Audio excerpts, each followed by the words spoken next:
Welcome to the Tech Egg. Don't get scrambled. Enjoy the video. In this video, I will explain how to get into a Buick Lacrosse without keys. First, take a deep breath and assess your surroundings to ensure you are safe. Before attempting any complex methods, always check every door and the trunk. Sometimes, one might be unlocked.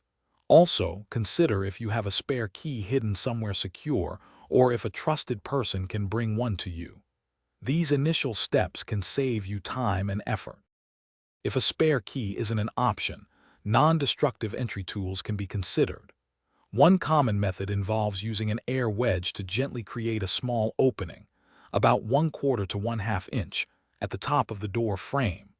Through this gap, a long-reach tool can be inserted to hook the interior door handle or press the unlock button.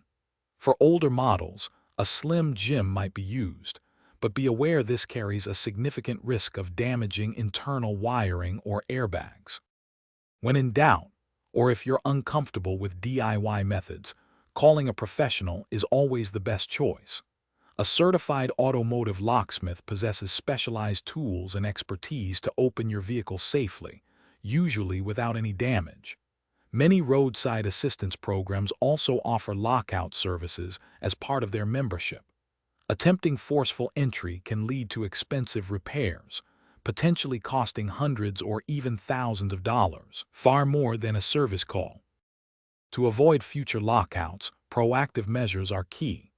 Always carry a spare key, perhaps on a separate keychain, or keep one securely stored at home or with a trusted friend. If your vehicle has keyless entry or remote start features, learn how to use them effectively, as they can often unlock doors even if the physical key is inside.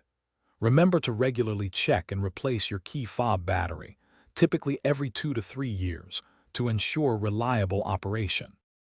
Thanks for watching. Consider subscribing if I helped unscramble your problems.